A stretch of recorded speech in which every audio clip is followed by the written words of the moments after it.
I think it has enough space. I don't Okay. know. Okay, sure. Okay, thanks all for joining this session on Java. So I hope I expect at least you people are aware of Java and Java's latest features, right? So I'll not go into the basics of Java. So what is Java and what are the features of basic Java functionalities? So let's get into the Java 8 and above features. So I'll try to cover in 1 hour. Let's see if time permits. We'll continue if everybody agrees, or we can take up a second session. Maybe wherever we leave from there, we can take it forward. Okay. Before I start, right? So I just I want to introduce myself. My name is so Mahmoud Rizwan. I have like working in industry from past 16 years. So I have worked as a front-end developer, back-end developer. So overall, I'm a full-stack developer. So I have worked JavaScript, HTML, and in the backend, Spring Boot, Struts, Hibernate. So mostly all the web technology stuff where I'm working. So that's about me. Okay, yeah, let's quickly start without wasting time. Yeah, this is the agenda of our discussion for today. So, so I will briefly explain what is functional programming. Then we'll jump into the Java 8 features and 9 features, and then 11 and 14. So I think I'll spend most of my time in functional program. This one Java 8 features. Reason being is this is the foundation for the next features, whatever we are trying to understand. 9, 11, and 14. So in the intermediate, like 10, 11, 12, 12 or 13 also there. But like let's see if we can cover that. Hope everybody are fine with this. So one thing I just wanted to understand it. I just want to have a interactive session instead of me talking completely. So I want you people to talk. Or if you have any questions, you can ask me. So that will be better instead of giving one-side lecture. Okay, I think Java's let's say 20 years is over. So it's been more than 20 years now. Java has come into the industry. So if you see JDK beta that started in 1995, and currently by 2020, so we are already in Java 14, and upcoming releases also you can see here. So even if you see here, so there's a big gap between Java 5 and Java 6, right? And then Java 6 to Java 7, and again there's a big gap. Okay, so there was like a big like release did not happen from Java 5 to Java 6. Okay, so then again from Java 6 to Java 7 also, like no release has happened for a longer period of time. So just to give a brief this one, right? So Java now is planning to release for every 6 months. So that's the plan, what they have going forward. If you see here, right, now I think most of the industries are using Java 8, and many people have not, many companies have not migrated to 9 and 11. A few companies have migrated to 9 and 11 and all. In my company, I'm still using Java 8 only. I have not migrated to the upper version of all this. The key points here to take the good takeaways for us is the OpenJDK to Oracle SDK. That's basically here contribution. Anybody can give a contribution to Java features, right? So till here, if you see, there are some contributions has happened. So from 11 onwards, like it's mostly the commercial stuff. So most of whatever you want to do it for Java 11 features, right? So that's a commercial one. So So if you see here, right, Java 8 is a very big release. So that's where a lot of changes has happened. That's a entire paradigm shift in the Java platform itself. So many new things has come up in Java 8. So most of the companies have already migrated to Java 8, and there are like in my previous company still we were using Java 6. We have not even migrated to Java 7, even though it released long back, so they did not move. There are some reasons for that because migration is not that easy, like entire code base to move to the next level. So still many of the companies are still using Java 8. They have not migrated to the upper versions of Java 8. And if you see here, right, so every 6 months they are planning to release the new SDK, and slowly they are uh, stopping the support for the releases, old releases. Any questions on this slide?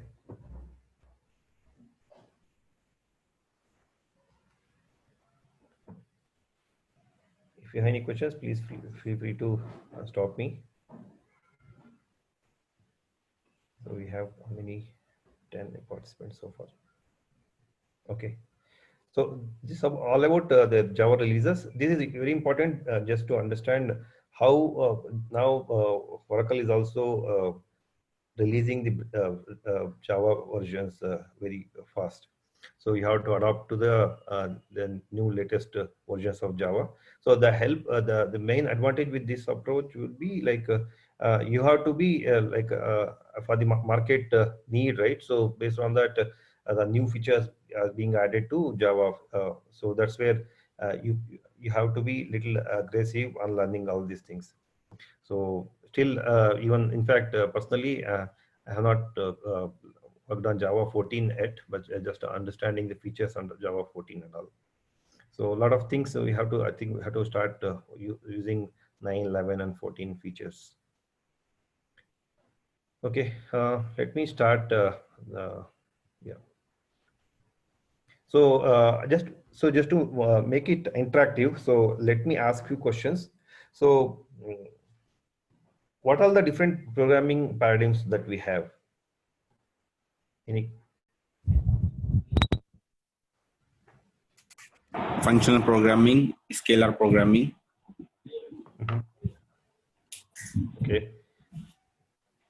So we had earlier, right? We had uh, we were doing object-oriented programming, correct? So before object-oriented programming, we had something else. The programming was we used to follow a procedural-oriented programming, wherein top to bottom approach we used to follow, and we used to write the code. That means main should be at the first. After that, you have to start writing the code. Correct. So that's like in C++ world. So that's more of your procedural oriented programming. All the procedures should be defined, then you have to start working on it. So that was a sequential way of execution. Then the new paradigm shift happened when Java came up. That's called not Java. I would say C++ world. That's called object oriented programming. In object oriented programming, it's a like bottom up approach. That is, everything is defined as an object and methods. From there you go to the top. That's like object oriented programming. Now again the new shift has happened. That's called functional programming. What is this functional programming? This is actually in mathematics, you know, right? So we have something called function. Okay, I have some function. I am what I do is a function. I just functional programming. What I do is I write some function where I pass some arguments to it, and I'm expecting a result. A simple example, typical case is your sine, cosine, log. These are all different mathematical functions, wherein you pass something and that gives you a result. That's basically, you don't worry about how it is processing and how it iterating and all. So you're expecting when something I pass it, I should get a response out of it. So take an example of addition. So I pass two arguments to it, and what I expect is when I pass these two arguments, I should get a result. Just like function in a typical mathematical world. So that's the same concept is being used in the functional programming. It's a paradigm shift, and it's a different way of writing the code. Okay, this will help us to not to change the state of your object, and to maintain all the state of the object. Now I'm going to write a something called result. So I pass something, I should get a result. That's all I want. Okay, that's where this functional programming has come up. So if you see here, functional programming is based on lambda calculus, a mathematical system built around the uh, functional abstraction and generalization. So I'll explain you more little details in this. So the other good part with functional programming is, so here there's no iteration, there's no loops, there's no variables, nothing you will define. What you define is your actual implementation. That's all you do it. That's like this is a totally different way of programming. Earlier we used to write, if you want to write any like hello world, a simple hello world, what you have to do, you have to write a class. We have to give a class name, and that class should be public, and then you have to have public static void main. There you have to start your program. Let's say you want to display some name. What you have to do is you have to write a method display name, and then you have to write a system.println like display this name, and then you have to execute that. So all these exercises you have to do it with the existing your object-oriented programming, the way we currently code, correct? So now there is a little shift here. So you don't have to write everything. Now I'll tell you one case with one of the features with this foundation of this functional programming, wherein I want to execute system.out.println statement. Why should I write a class? Why should I write a method? Why should I write public static void main? All these things will be eliminated now. Everything you just have to give your actual statement that you want to execute. That's all. It will execute and it will give you the result. That's a totally different way of programming. Any questions on this? You mean this object-oriented programming is like not applicable for the Java 8 version and updating version? No. The Java 8 still supports object-oriented programming. This is like you are adding, you are enhancing your Java facility to support functional programming. Nothing is going to be removed. Everything is backward compatible. That means whatever it was working earlier, that will work still with the Java 8. Okay. Okay, only the thing that gets changed is the way you code, the way you program. I'll show you examples. You'll have better understanding. See, I have mentioned here no iteration, no for loop, no variable. So this I'll explain you in one of the exercises. You will learn. Okay. So any other questions?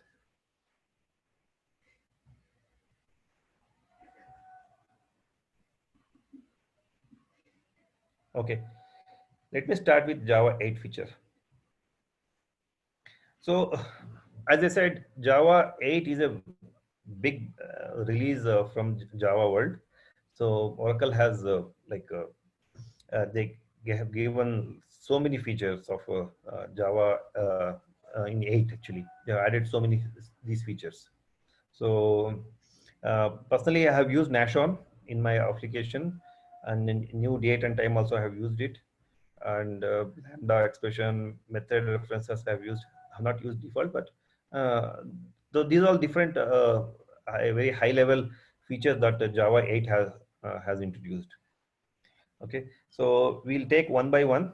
I'll just start with lambda expression, then I'll go along with the method references, streams, and default methods.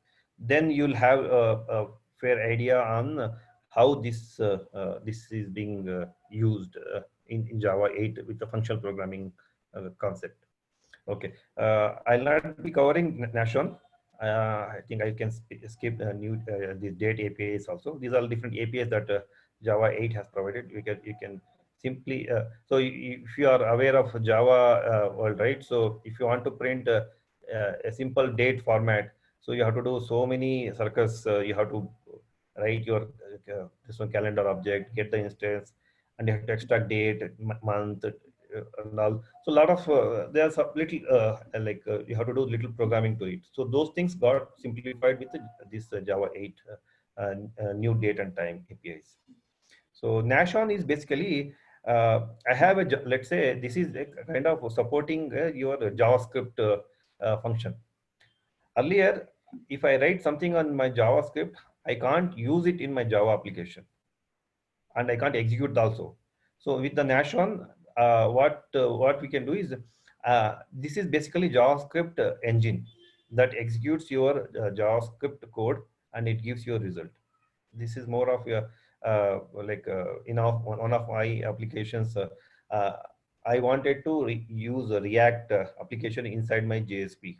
So that's where I have used this Nashon, wherein the Nashon's API, that's like a JavaScript execution engine that will help me. There's a API from Java basically, so that will help me to execute my React module actually. That's where I have used this one, Nashon. So in Java 9, I think, or Java 11, now they have again deprecated this Nashon. They are using something else now. They're planning to use something else. So this is like they introduced it and now they are removing it. So I'll not be covering this one and I'll not be covering these two. So just all these four, I'll just cover one by one. Any questions?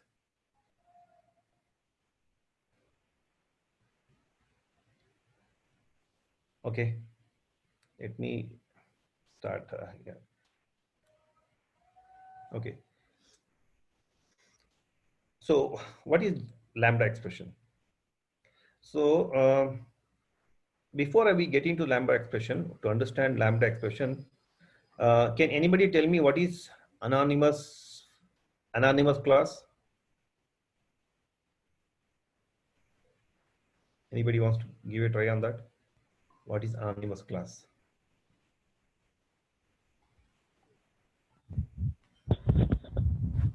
Yeah, if the function that doesn't have a name and doesn't belong to any class. Doesn't belong to any class. Okay. The function doesn't have any name. Okay, that's called anonymous function.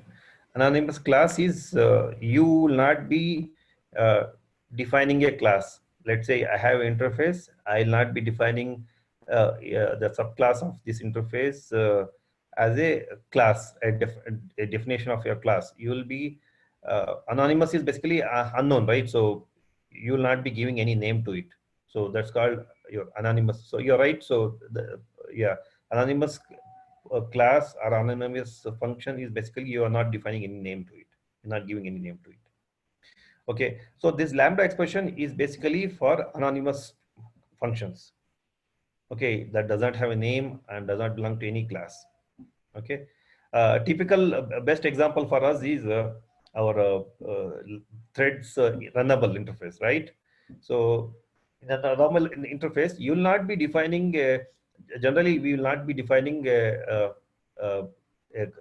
subclass of your runnable interface and call it. So we just anonymously use override the run method and write it or anonymous thread runnable interface. So that's a typical case what I have we generally see. So likewise, you can write your own within a class. You want to write something which you don't want to have. You want to define interface, but you don't want to have anything like a concrete class associated to it. So that's about an anonymous class and function. So the same concept will be applied here now. So before we get into this one, this is very important to understand the difference between a normal function and a Lambda expression function. Okay, a function, it has 4 parts to it, correct? The function should have, the function basically the name, method name, right? Method should have the name, and it should have the parameters, In some cases it will be empty, but it's like empty parameters, right? So are some parameters that you are going to pass it, and it will have an implementation that's called body, and it will have return type. Okay, this is a typical case of your method, correct? Now Lambda expression so we'll have body and parameter list. That's all. You will not be having name to it, and you will not be having a return type specifically specified manually. So Java 8 compiler is able to understand what is the return type for this, and you don't have to explicitly mention it. So there's a difference here. So we'll do exercise. So then you will understand the difference between these two. Okay. Any questions here?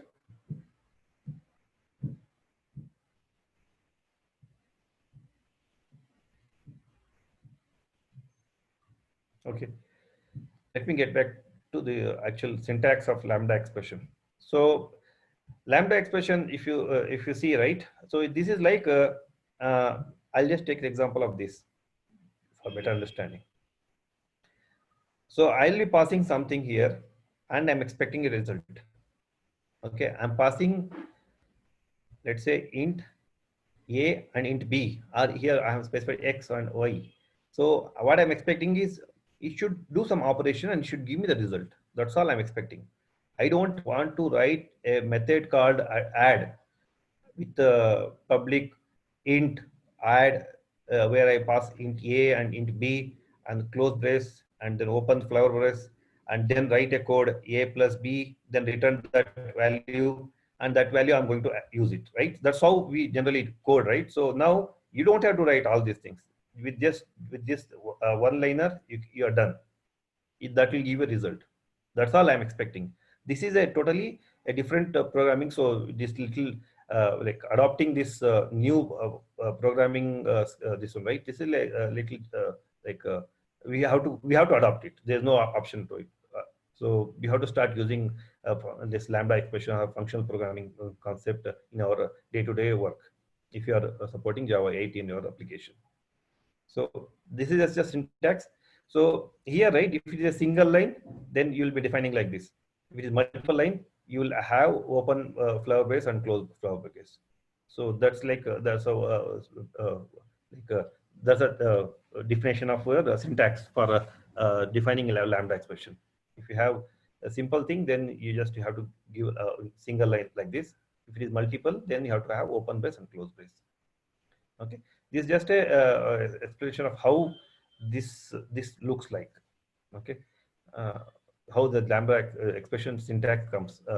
So this is more of your understanding the syntax of Lambda expression. So any questions here before we actually get into the code? This function programming is like a Python. Is that related to those features? Like, I'm not much aware of the Python, but you know Scala. Scala. Scala is a functional programming concept. Okay. Okay, this Lisp. There's one more programming language called Lisp, and there's one more called I think Conjure. So these are different programming languages wherein all this concept has been derived. Okay. Okay. Thank you. Okay. Sorry, I'm not aware of the Python, how it works with Python. Python, whether it supports function. I think it should be supporting, but I don't think it has derived from the Python. It's derived from Scala. So just to give you this one, right? Scala is mostly, this is the programming, JVM level of programming language. You will be executing the instructions, what you want to do. Okay. Okay. The compiled programming, like No, not the compile, the instructions. instruction. This is one instruction. If you see here, right, x plus y is one instruction that you want to execute it. You don't have to specify method name and its return type, its argument, everything.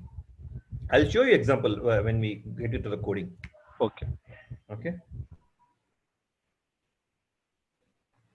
Okay.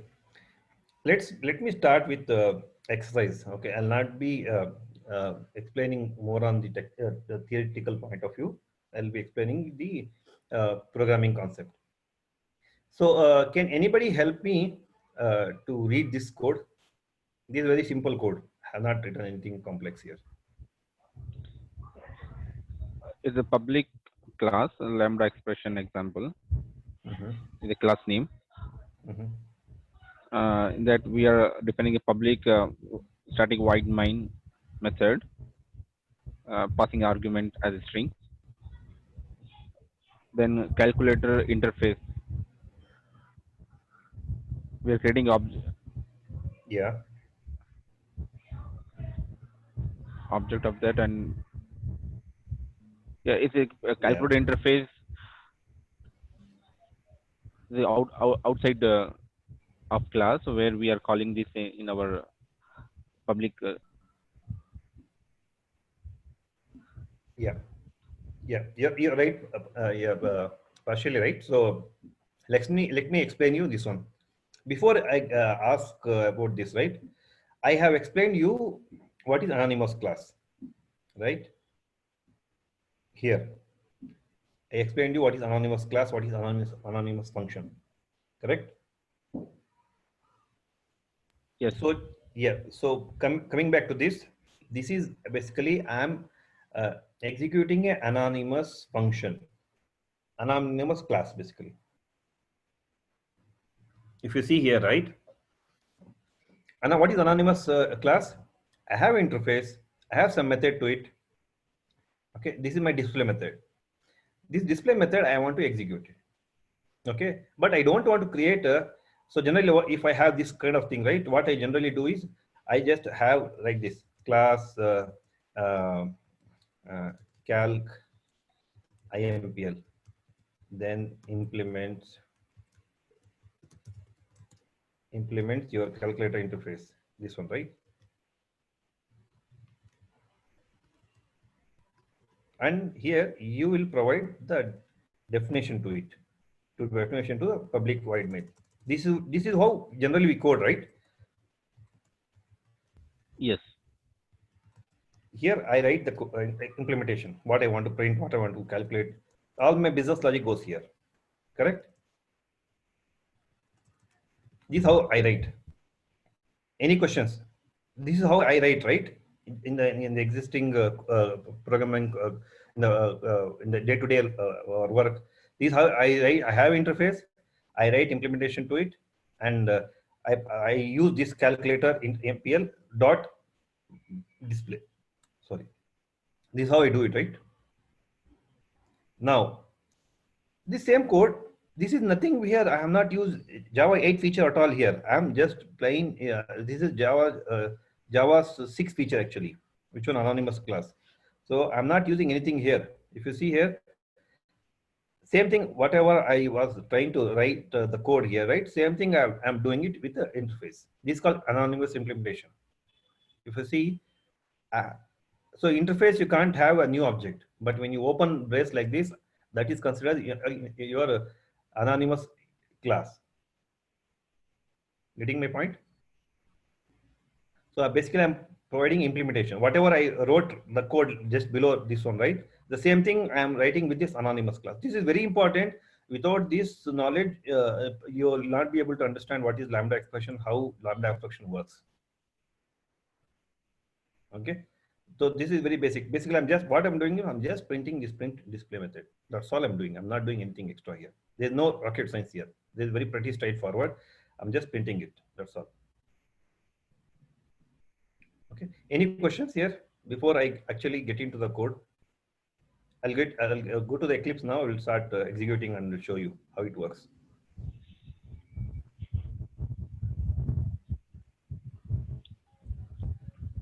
How this without Anybody wants interface to say without anything? this interface without implementing that, right? How can we write? I'll explain you, but this is anonymous inner class. This anonymous inner class, this is a typical Java 6 feature. This is Java coding that generally we do it. Even in many of my applications, even I have written this kind of code where I don't want to create a calculator implementation and have to use it. So now I'll explain you this code. I'm converting into lambda expression. This is not a lambda expression. This is just typical Java application, Java class implementation. That's all I'm doing it. I'll get into the lambda expression. Ajay, this is an example where I'm just printing a display method. That's all I'm doing. I'm not doing anything else here. If you see here, I'm not doing anything else here. So this is a typical Java programming language, programming that we do day to day in our applications. Now let me get into the, this one. So I'll also ask some questions. So I'm expecting you people to help me to write calculator's addition method. This is a typical. I just selected calculator as an example because this is pretty easy to understand what is the functionality of calculator. I want to implement. I have implemented addition. I want to implement subtraction, multiplication, and division. So all these three we'll implement it on our application. So this is the exercise that I'm going to show you how it works. Okay, let me get into Java. Yeah, if you see here, this is the exact code which what I have shown in my slide. Okay, I'm just printing print display method. That's all I'm doing it. Okay, this is a typical your application which generally works with anonymous inner class. Okay, now I want to execute this code with Java 8 Lambda expression. Okay, so for that, so before I show you how it can be converted, here there is some boilerplate code that I want to remove it. Now, if you see here, right, I am sure that I'm trying to create a calculator's implementation. Then why do I need to have calculator interface method name? And I'm sure this is just printing some value. So why do I expect this should be public? And why I want this void method? Why I want this method? Finally what I want is I want this method. System.out.println method. That's the only thing that I'm expecting. Rest of I don't want anything else. So okay. So this is why this is where the functional programming comes here. So here I don't want this public void display method. I don't want any of these syntax. Nothing I want. What I want to just print this. So how many lines of code I have written here? 1, 2, 3, 4, 5. I have written these 5 lines of code. For what? The purpose is just to write this line. System.out.println. That's all I want. But I don't want all this extra code. Okay. That's where your programming will shift. Okay. This entire code, whatever I showed you here, right? This entire code, now I'm writing just in one line. As I told you, I don't want the method name. Let me copy this line just to show the difference.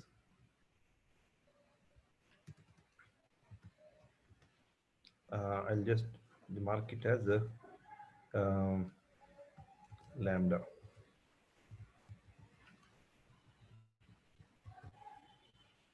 It's also marked as lambda.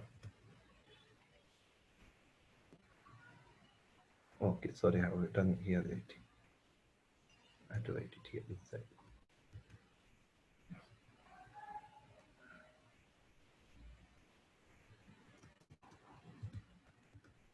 Okay. So here I will say lambda, just to make it different, show a difference. Okay. Both are doing the same program concept, same thing, nothing, there's no difference here. Okay. This method I'm providing implementation, this also I'm providing implementation. There's no difference here. But here in the above code, I'm writing this extra 5 lines. Same thing, I'm doing it in one line. So what is this? The syntax is this one. Let me get back to the PPT again here. I told you, right? There is a syntax here. What is that syntax? What is the parameter that you are going to pass? And this is there's a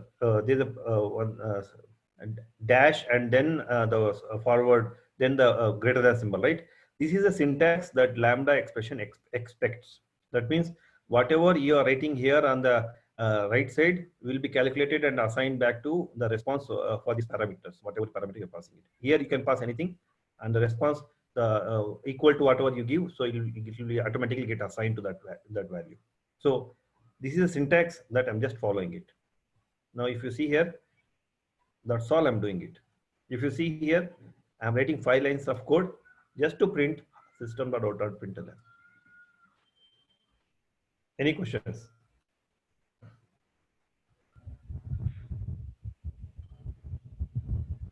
This our lambda functions will refer this interface as well. There is calculator interface. Yes. So, okay, let me explain this line. Okay, what it does, what actually this is doing it. Okay, whatever if you can able to understand this code, the same thing. It's this line also. Line number 14 is also doing the same thing. Nothing else. Line number 5 to line number 10. Whatever you are able, if you are able to understand, line number 14 is also doing the same thing. So let me explain here. Here, what it is doing is I'm creating a new calculator interface. I can't do so before that. So on interface, you can't create a new object. You people agree? Yes.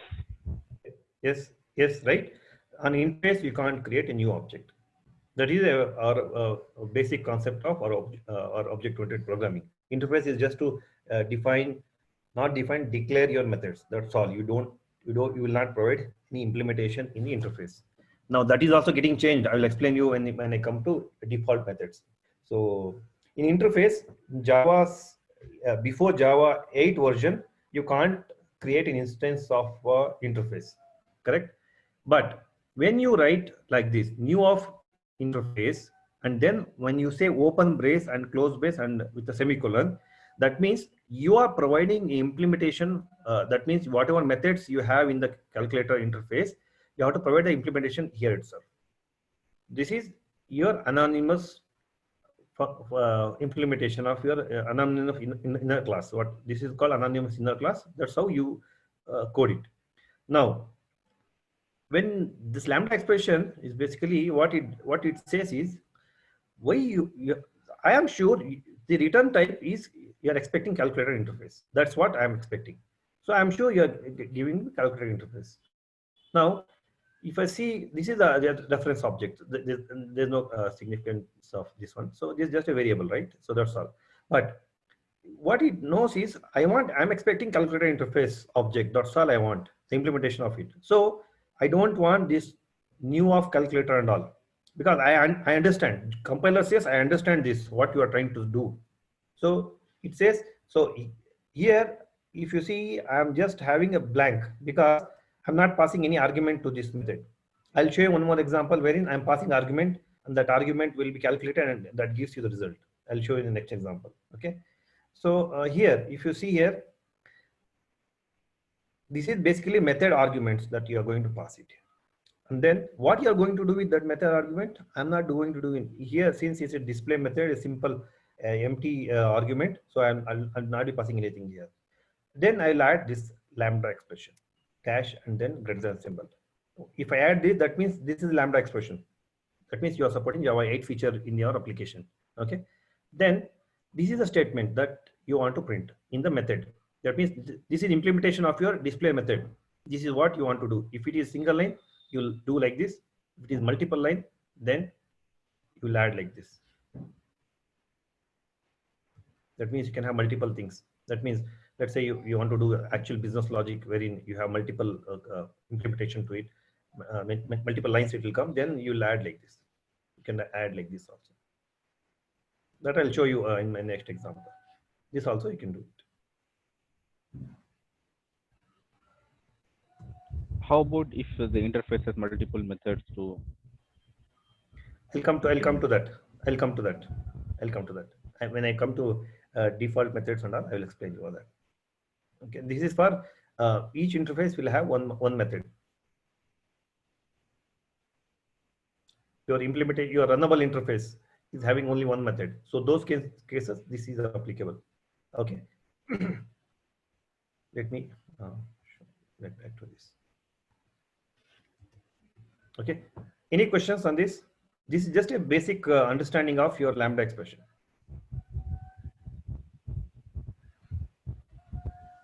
Okay. Hope I'm clear with this concept. Okay. Now let's get into a little complex stuff, next level of your this one. That is basically calculator addition.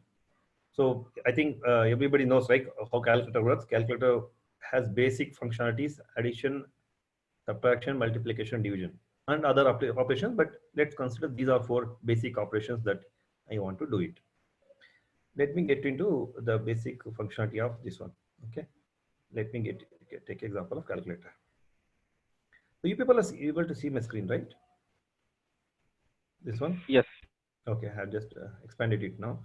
Okay, now this case will cover many of your questions. Okay, first you have to try to understand this code, then I'll explain you how lambda expression works here. So we'll do multiple operations here, all the 4. I have just added one addition.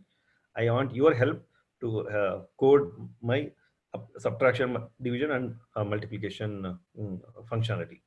Okay, what I'm trying to do here is, okay, just let me start from here. So what I'm trying to do here is I have a method, method called operation. What is that I'm trying to do here? This is the interface that has 2 arguments, A and B. Okay, I'm passing A and B, and then I have something greeting interface that is just printing a message. Let me remove this greeting message because I don't want to complicate stuff here for you people. Okay, I have a method called operate. What it does is it takes these 2 parameters, and then what is the operation that I'm trying to do? That operation will be executing it, yes, A and B on that operation, whatever operation I'm trying to do. Okay, so this is how I'm trying to print it. Basically, what I want is I'm basically executing a test, this one operation with addition method. What it does is 10 plus 5, but I'm just printing here. I want result to be 15 here. This one, this should return me 15. I don't want to know the complexity behind it. So immediately I want the response to it. Okay, this is how I'm trying to use my calculator addition method. Okay, so any questions on this before I start writing subtraction and other methods?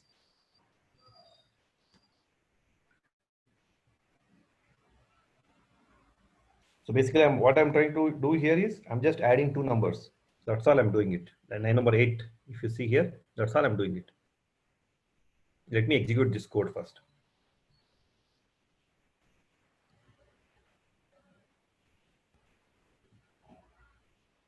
Okay, you can say with 8, 10 plus 5 equal to 15. This is what response I'm getting. Okay, now same thing I want to do it for a subtraction. So if can somebody help me to code that, then I'll just start typing it.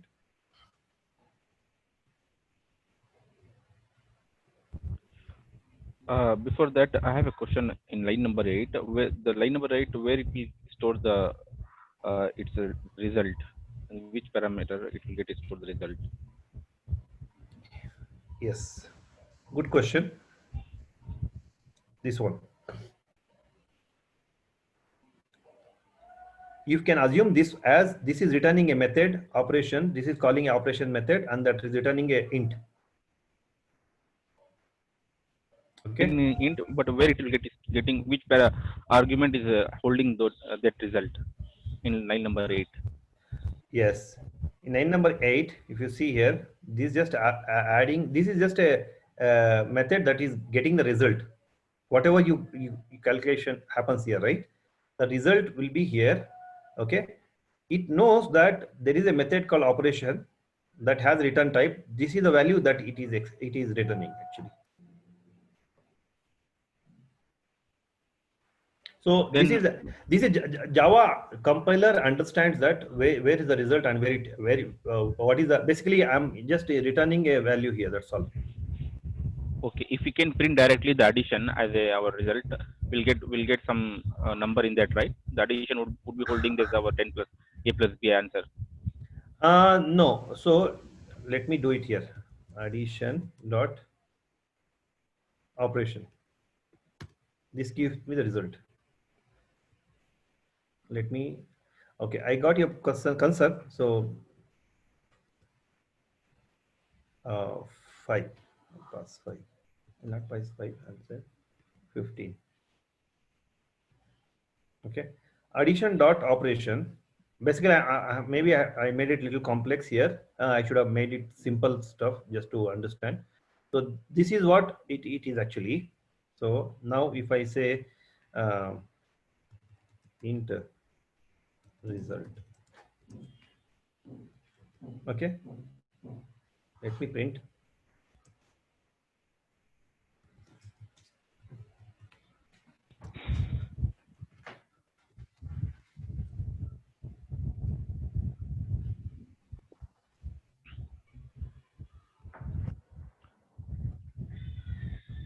Okay, let me comment this code.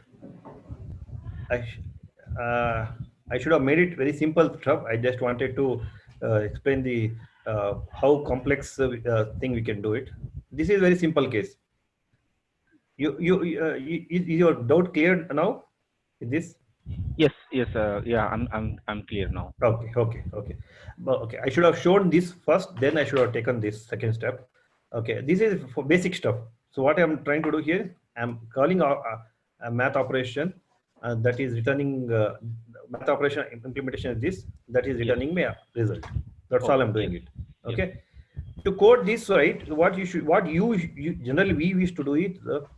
I have to write a implementation of math operation, and then I have to provide implementation for a math operation as a class, and I have to provide implementation for operation, and I have to calculate everything, and then I have to assign it. I will be calling method like this, and that will be returning. Correct? That's how we used to do it. Now, with the Java 8 feature, I'll not be doing all these things. I will not be defining a definition for interface, and I'll not be providing implementation. Everything is here now. Okay. Here in this addition method, I'm passing it as parameter to this. I'm just calling that operation. If you see, this is the operation, this method which I'm trying to call here. Okay. This one basically, the beauty of this one is I'll explain you here now. Now I think you'll understand. Let me write a subtraction. Then you people you'll be able to understand how it became easy for us to code. Okay, let me just execute this. 10 plus 5 is 15. Now I want to write a subtraction. What I will do is operation subtraction equal to, then what I'll do is int a comma int b, then a minus b. What is the name? Is there any name for that arrow mark? The technical name? This is lambda expression. Oh, there is lambda expression. This is lambda expression. Oh, it is throwing error here.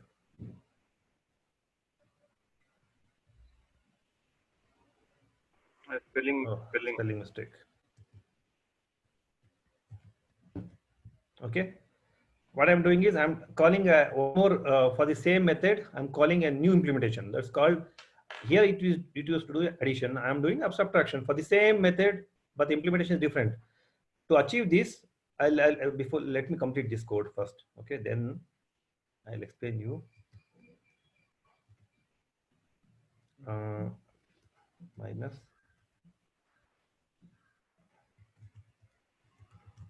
subtraction. Okay, execute this first. Yes, I got the result. Correct. To achieve the same functionality with the existing Java 6 before Java 8 feature, right? So can anybody help me? What are all I need to do to achieve the same thing? This is a very good question. So this helps to understand your lambda expression and functional programming concept. If I want to achieve same thing, addition and subtraction with the same stuff, what I should do? In existing programming, I'm not asking in Java 8, I'm in Java 6. So you will need to write two anonymous class, right, for each addition and subtraction.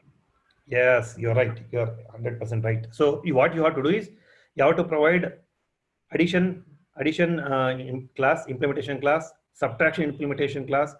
Addition implementation class, you have to add an operation. In that, you'll do this one. Okay. In subtraction interface, subtraction implementation class, you have to call the same operation and you have to pass a minus b. Correct? Any questions? Or I can code and show you how it can be done. Like I say addition, this is what I do. Implements math operation.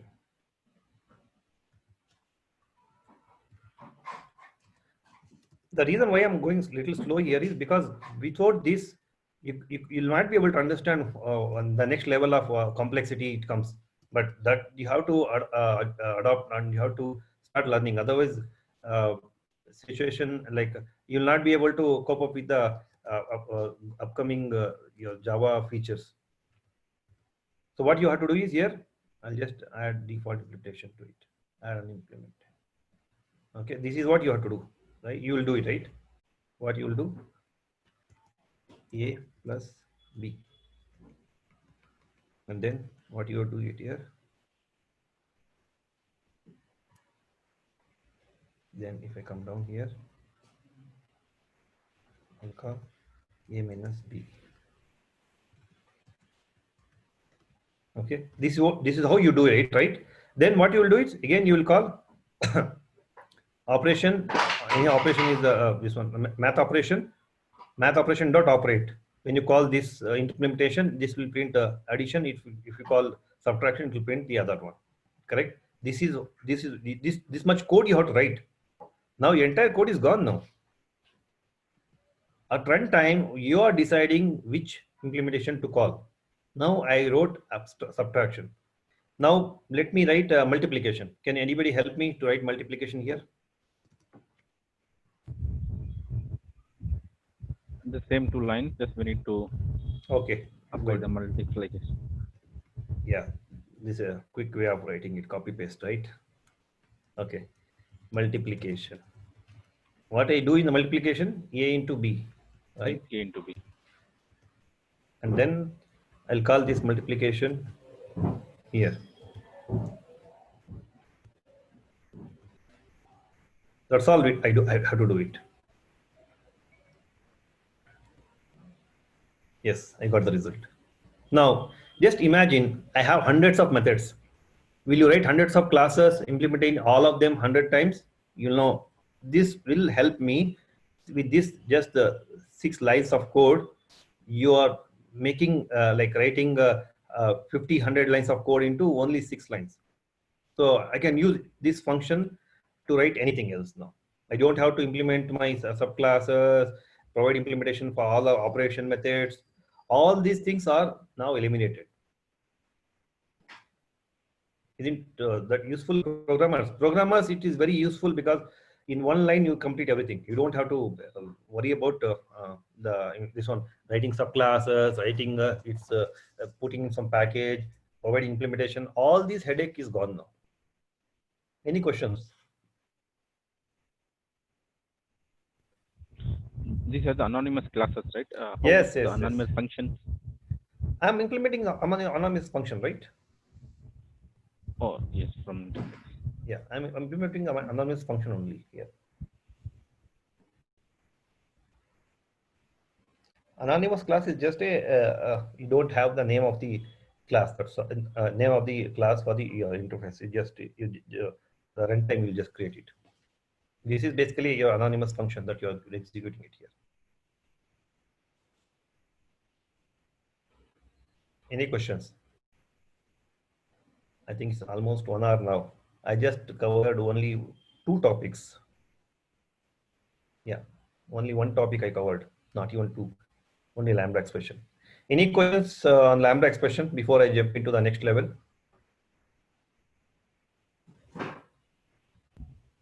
I am good. Okay, let me get back to the Java streams.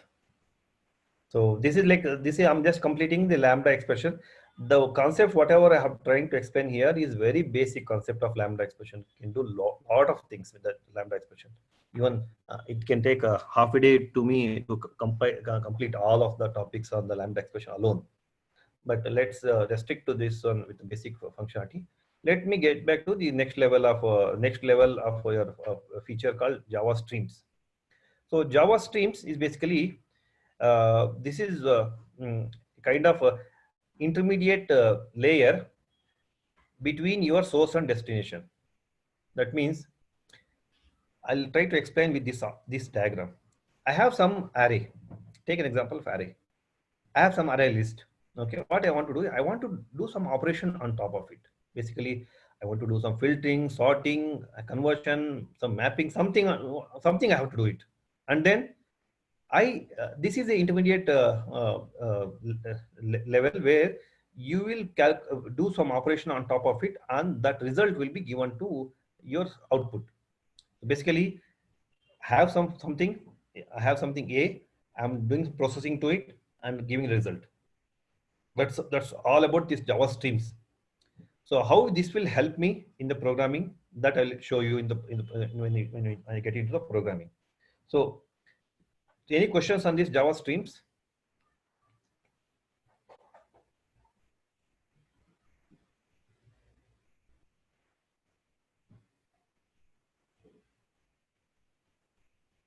Everything is good? Okay. So I'll add one example here just to understand. Let's say I have array list, and based on some condition from the array list, I want to filter some methods. So not methods, some elements. I want to filter some elements, and the result should come as a output of the this one. Let's say I take an example of a filter list, wherein I pass all the list, the superset of a list, and that should filter my the conditional elements, and I have to remove it, and then it has to provide the result. That's about one example of your Java Streams. There are so many things in Java Streams. There are something parallel streams and list, map, and a lot of other operations. I'll just cover one or two. Rest of the things you can obviously check from the Java doc, from the Streams API point of view. Okay. Let me get back to this one. These two are exercises that I'm going to cover. Okay. Filter element from a list. This will cover a basic functionality. So let me get back to the code again. Okay, I just coded actually earlier just to keep things to a little faster. Okay, let's take an example before Java 8. This is what I have written. So can anybody help me to understand this code?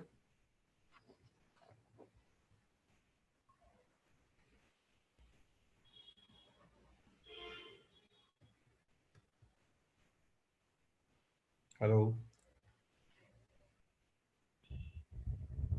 Can anybody help me to read this code?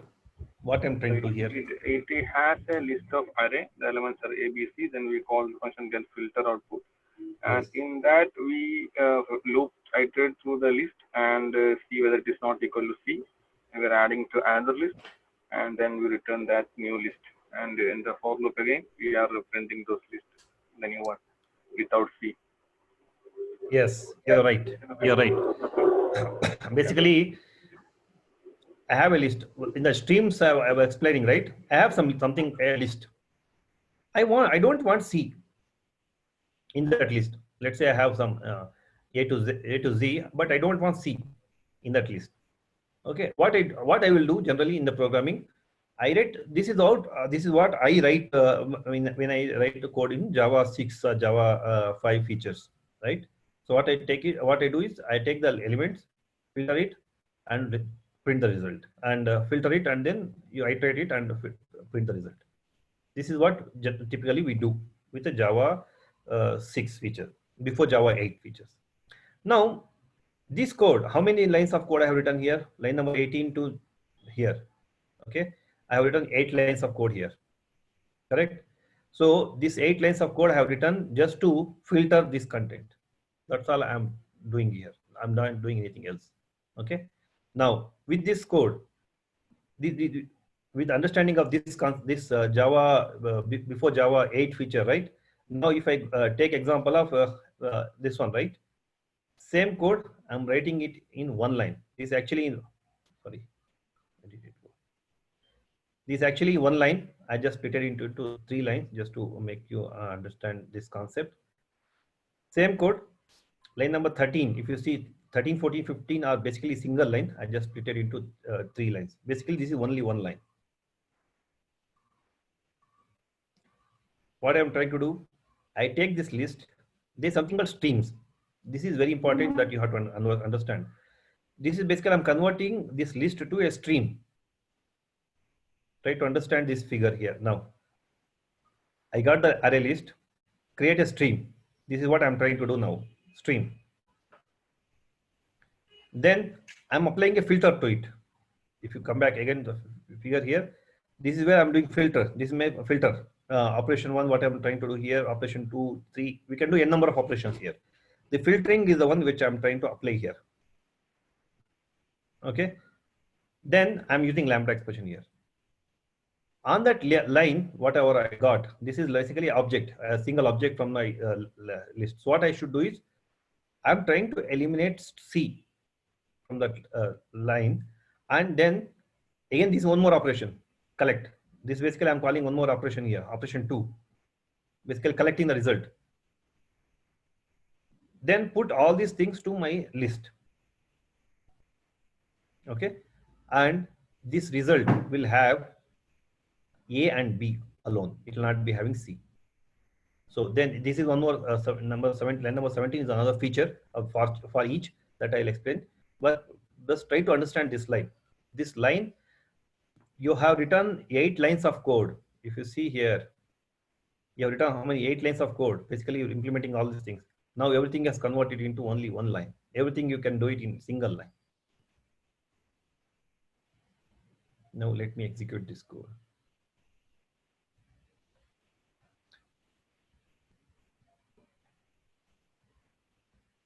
I understand this is little bouncing on your head, so but this you have to learn. There's no alternative to it. You have to start learning this programming. This makes a developer's life easy. Just imagine if you want to write this code, let's say some complex thing.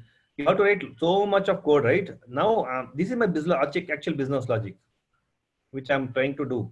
I'm trying to solve it. That's all I have to do it. I don't have to do anything else. Number of lines of coding that you do it has drastically been reduced with Java, with the Java 8 features.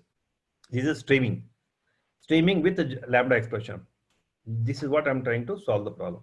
Same problem you're doing with the Java before Java 8. So whatever you're trying to do here, so everything is before Java 8. This already you're doing it. This code you're writing it. This entire code can be replaced with only one line. Any questions?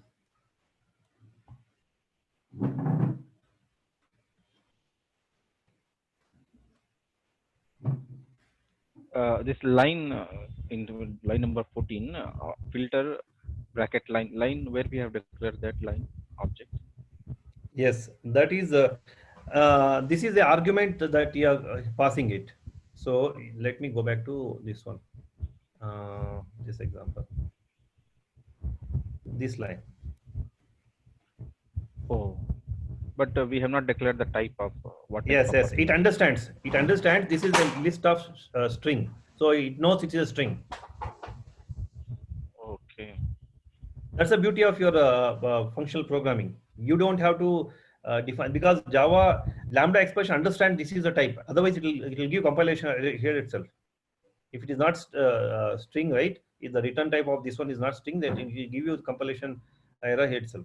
He understands this is a string.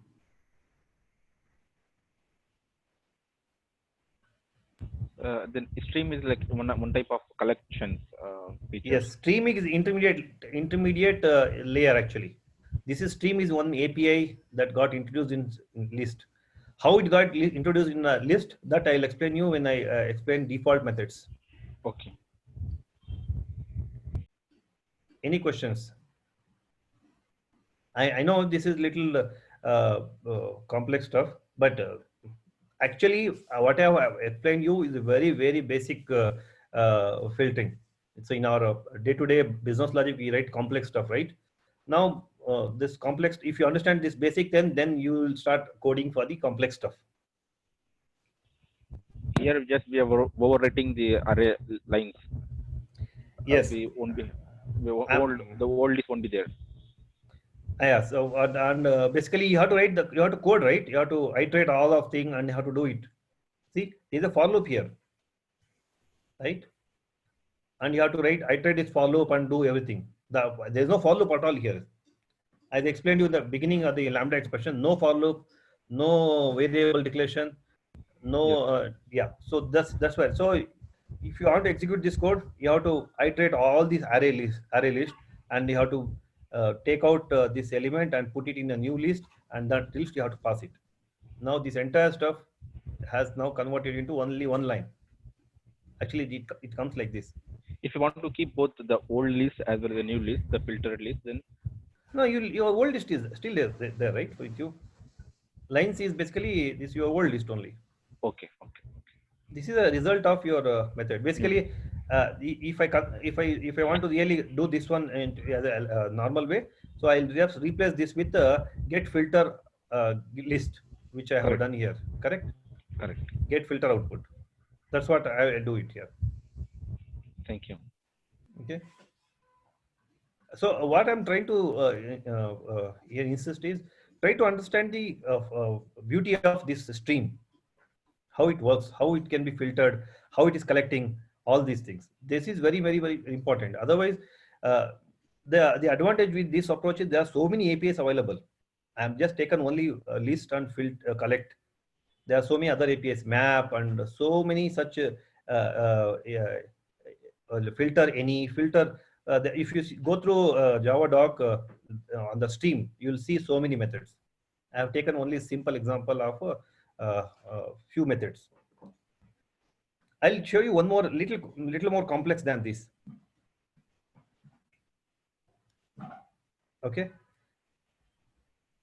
Now, with Java, before Java 8, if I want to convert this ABCD into uppercase, this is what we generally do, right? You people agree?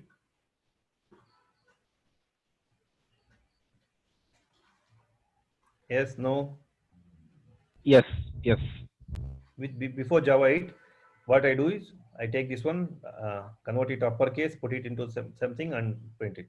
Just taking a simple example of lowercase to uppercase. That's how it prints. It prints ABCD here, and the alpha upper, it prints ABCD here. Correct. Okay, this same code I'm doing in only one line now. So what I'm trying to do here, I'm creating a stream. On stream, there's something called map. So have you heard about in the big data, there's something map reduced programming? Yes, map reducing. They will. Yes. This is where Java supports the map reduced programming with features. So what I'm trying to solve here is basically whatever string I get, the string has to be converted to uppercase, and then collect all this content and put it in a list. Okay. Same thing I'm doing. I'm not doing anything else. Where we have the reducer here, and the big data we have map and reduce. No. Map is just I'm using one API, right? Okay. It's not actually map or reduce. Just a minute. Okay, no problem.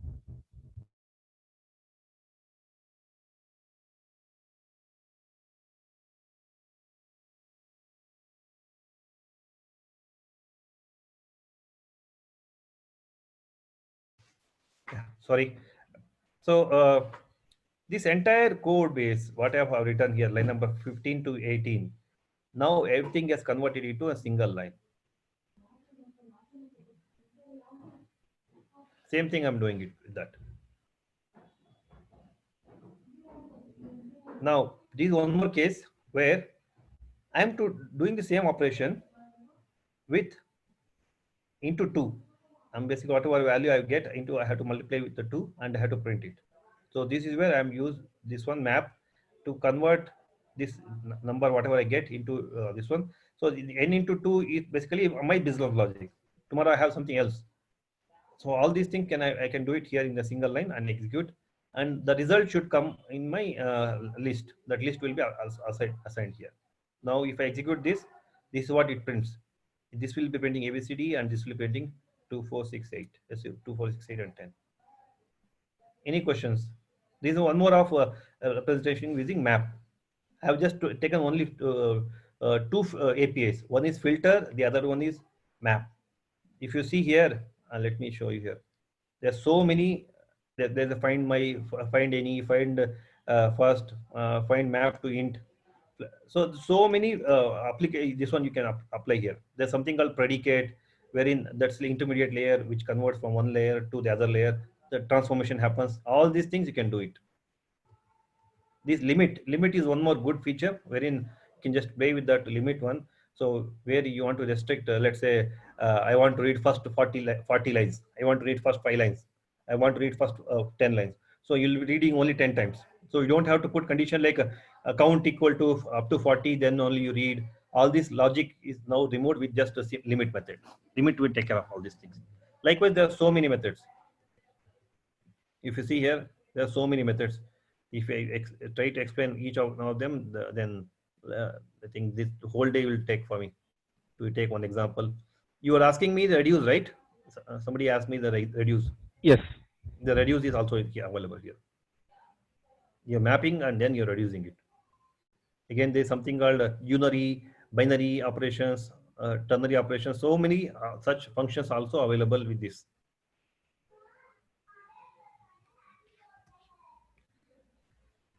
Any questions on this?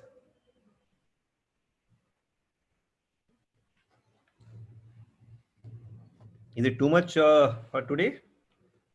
No, we can. Okay. Let me quickly cover default methods. I think I'll just stop after default methods. Java 9, 11, and 14, I think we can take it up in the next session, maybe sometime next week. So let me cover at least default methods that will at least complete Java 8 features for me. Okay. So hope if everybody understand this concept of streaming. You have to understand this figure, this very important diagram. Yes. Okay. So on the source, you are applying some stream. On that stream, you are applying some operations. The operation can be anything. So the operation, once everything happens, then your termination operation is basically you're collecting all the results and putting into some, returning that value. That's all you are doing it. This is about streams. So I have shown an example of filter and map. Only 2 methods I have shown. There are so many other methods that you can try it out by yourself. Okay. Now, this is a very important concept of default methods. Okay. In Java, one question is, can I write implementation in an interface? In Java, before Java 8? Answer is no, right?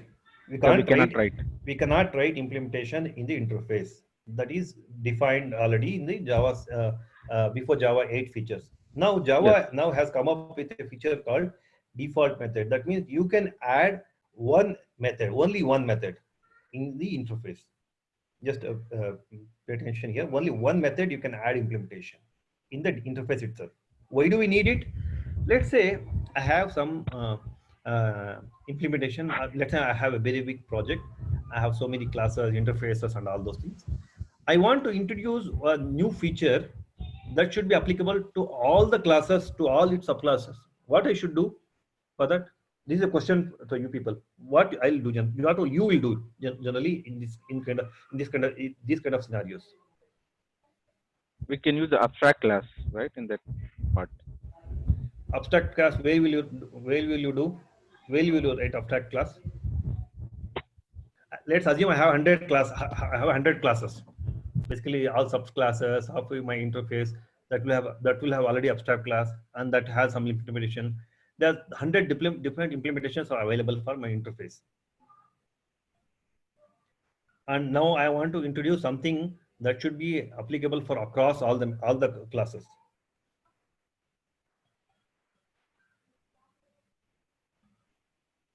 Yeah, if you're partially right. So what I will do is, I have interface right on the top. Just below the interface, what I will do is I will write abstract class, and I'll add the implementation to it.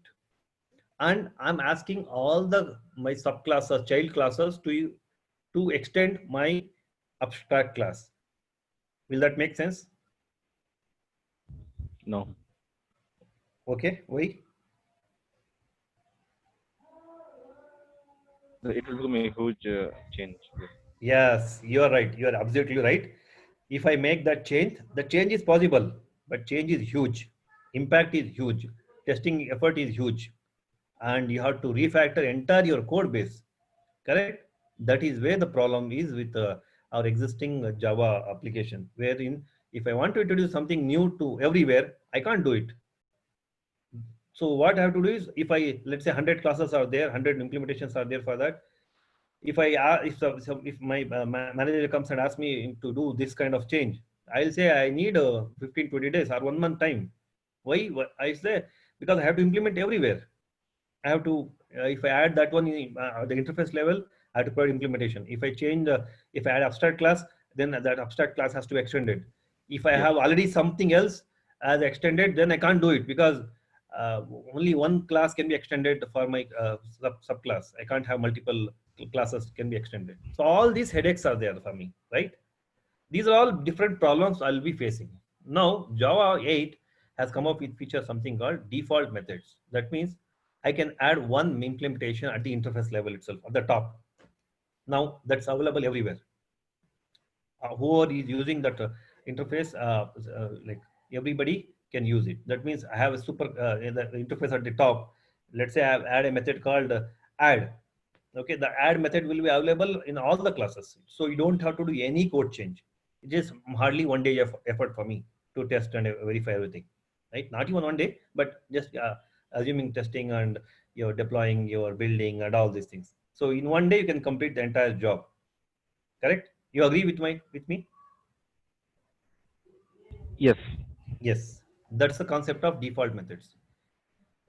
So if I come here, you have to declare this whatever you're able to see here, right? This is where your default method gets added. Like I have a method, my method where I have written some implementation to it, and interface 2 which I have implemented this one. Again, there is a problem here. So if two methods are having the same thing, then how will it executes? Which one to call? Yes. Okay. So the diamond problem, whatever we had earlier in C++ world, same thing comes back here. Right? But that is all. That is solved here in Java 8. But just to give you understanding of this one of default method, how it works. This is how it works.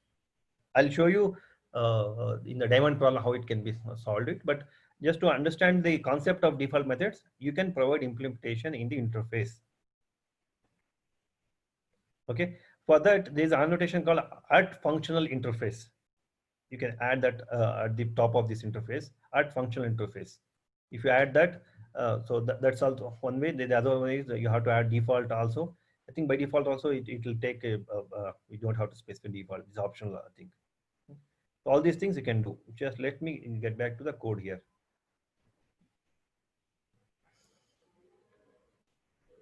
Default interface method. Just I wrote as example here. Okay.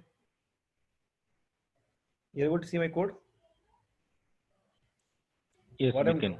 yeah, what I'm trying to do here is I have interface, test interface. I have RD method called square. That is the implementation that you have to provide. This is just abstract method. And along with that, you are providing default method execution, something you are providing to it with Java 8. Okay. Then for this, what I will do is I'll have to provide implementation for the square. Correct. Once that is done, I'm able to execute these methods. And if I execute this, yeah, default method also got executed. That means I'm adding a default method to it. Any questions on this code? I'm not doing anything here. I'm just printing this show method on my interface, which is already part of my default interface method. Even I can comment this also because I don't want to. complicated stuff. Basically, I'm trying to print this. That's all I'm doing.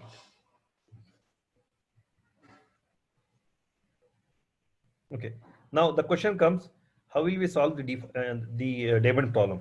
Anybody wants to answer this? Then, if I have this kind of implementation, I have one more interface called interface. This is interface one, and again I have one more interface called interface two, and that has a show method, same method, show method. Then I'll have the Daemon problem. So what is Daemon problem? That's also a question for you people. So what is Daemon problem? And next question is, how will I solve now in this scenario?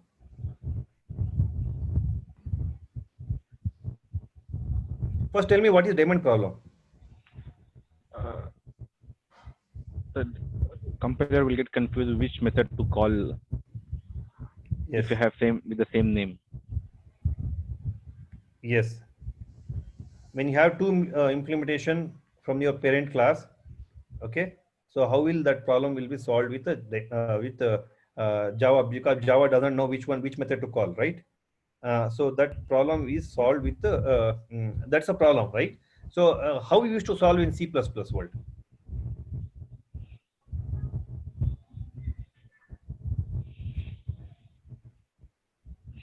How we used to solve this same problem?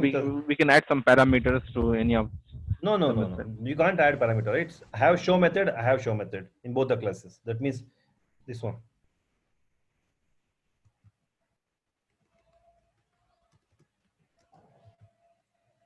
I'll see interface 2.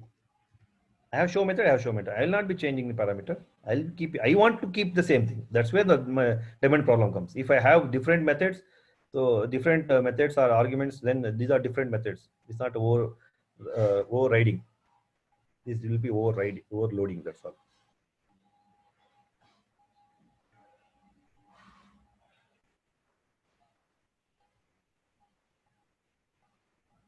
So this is a question actually.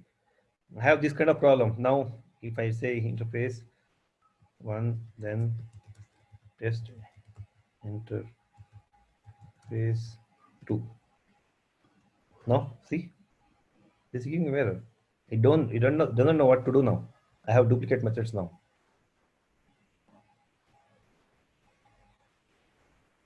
Okay. Just to answer to that, so I will not answer this one. I want you people to explore it. If this kind of thing comes, how do you solve this problem? Okay. So I want you people to explore it. Okay. For that, just I'll give you a high level this one.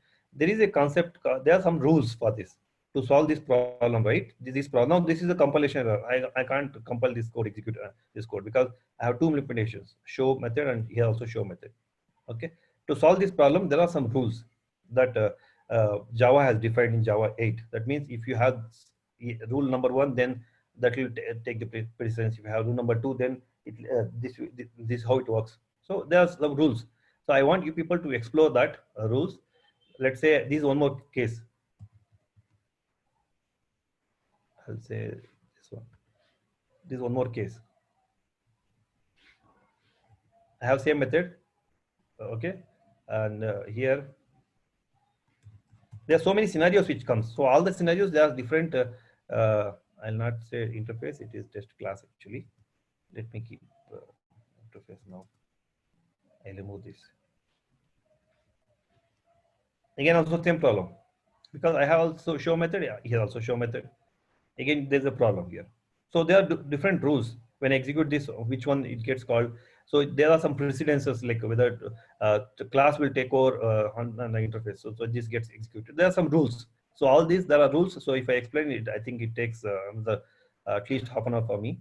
So I just want to leave it for now. So I want you people to explore this. So how it works. That's how you have to learn. So this is like more of your, curiosity has to make you to learn how this can be. See, I have left it as is without compilation error here.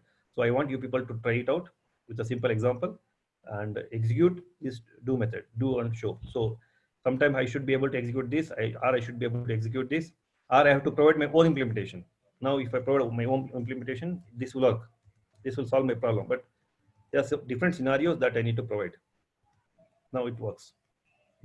So when I do this one, this gets executed. I have to provide the implementation to it. So it doesn't know which one to take it. So if I want to execute this one, if I want to execute this one, there are so many rules around it.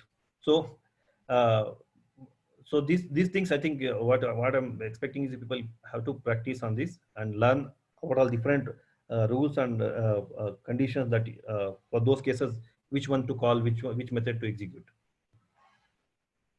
Any questions?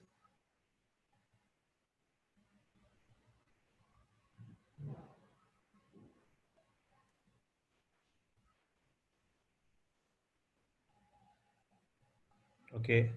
Yeah, we are good as of now. Okay.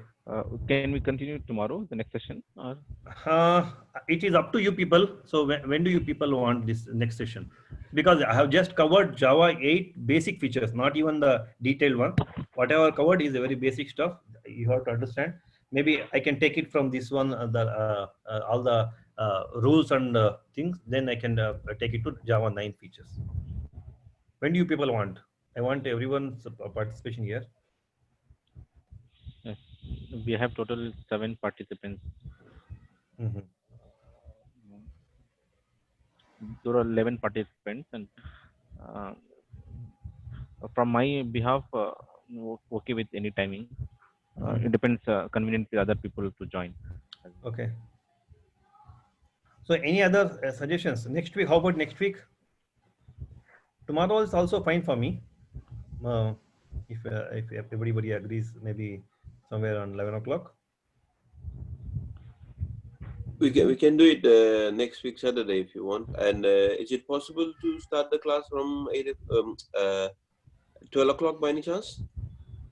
Yeah, we can start at 12 o'clock. But I have actually 1 o'clock. I have a meeting with some other clients. So, Okay, no worries. No worries. So 11 o'clock I think should be fine. 11 to even 12:30 is also fine, because I have to prepare for some other project actually. So 1 o'clock I have to. And will the Zoom code will remain same, or are you going to send us a new Zoom login? I think you should let's keep it the same. I'll just confirm with our site by. If any changes are there, then definitely we'll inform you on your email ID what you provided. It's better to have on weekends, not the weekdays, because weekdays we have I understand. work. Even I also work, right? So I don't have time to spend on the weekdays. So next Saturday is fine, 11 o'clock. 11 to 12:30.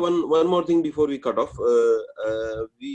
I have your number ending with 991. Is that the correct number? No. My number is different. Okay, that number was shared in a group. And if we have to contact you for anything, how would we be able to do so? Just a minute. Let me stop the recording.